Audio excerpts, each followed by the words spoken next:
আসসালামু আলাইকুম। চলে আসলাম নতুন একটা রেসিপি নিয়ে। আজকে রেসিপিটা হলো আমি হাঁসের মাংস রান্না করব। নতুন বছরে নতুন রেসিপি নিয়ে আসলাম।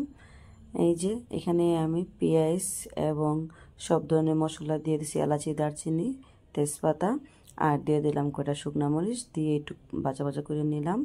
নিয়ে এখন দিলাম হলুদের গুঁড়া, মরিচের গুঁড়া, ধনিয়ার গুঁড়া এবং জিরার গুঁড়া এবং দিয়ে একটু গরম পানি দিয়ে দিলাম। দিয়ে এখন মশলাটা কষায় নিব। মশলাটা কষানো হয়ে গেছে, এখন দিয়ে দেবো এই যে হাঁসটা দেখেন ধুয়ে পরিষ্কার করে নিয়ে নিচ্ছি। আর এখানে আমি একটা হাঁস পুরাটাই নিয়ে নিচ্ছি। নিয়ে এখন হাঁসটা মশলার সঙ্গে দিব, দিয়ে আমি ভালো করে কষায় নেব।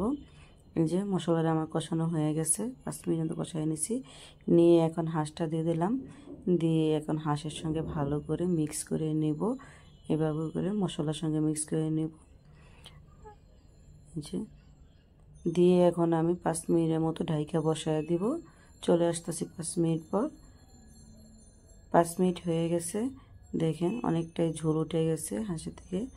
এখন আমি একটু নাড়াচাড়া করে আরও 10 মিনিটের মতো কষায় নেব।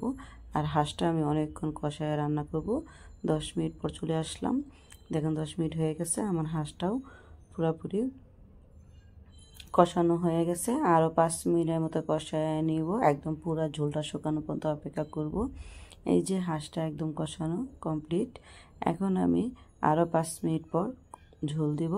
এই যে 5 মিনিট হয়ে গেছে, এখন আমি ঝোলটা দিয়ে দিব। আমি কিন্তু সবসময় তরকারিতে গরম পানি অ্যাড করি, তাই এখন একটু নাড়াচাড়া করে একটু মিক্স করে তারপরে আমি পরিমাণ মতো ঝোল দিব। ঝোলটা কিন্তু আমি বেশি রাখবো না, যেমন ঝোল রাখবো সেরকমই দিব। যে এখন আমি ঝোল দিয়ে মিক্স করে আমি ডেকে বসায় দিব। আর আমি একটা চাট মশলা অ্যাড করছি, সেটা দেখাতে পারি নাই। এখন আমি চলে আসছি 10 মিনিট পর। 10 মিনিট হয়ে গেছে, দেখেন তরকারিটা বলক চলে আসছে। এখন নাড়াচাড়া করে একটু মিক্স করে নেব। নিয়ে আমি ডাইকে আবার বসায় দিব। 10 মিনিট পর চলে আসতেছি। এই যে 10 মিনিট হয়ে গেছে, এখন এই যে আমি হাঁসটাকে নাড়াচাড়া করে আবার মিক্স করে নিয়ে নেব। আমি যে এরকম ঝোল রাখবো আর একটু রাখবো, রেখে আমি তরকারিটা নামায় নেব। আজকে হাঁস বোনার রেসিপিটা কেমন হয়েছে আমাকে জানাবেন। কোনো ভুল হলে কমেন্ট বক্সে জানাবেন। প্লিজ সবাই আমার চ্যানেলটা লাইক এবং ফলো করে দিবেন, আর আমার সব ভিডিওগুলো দেখবেন।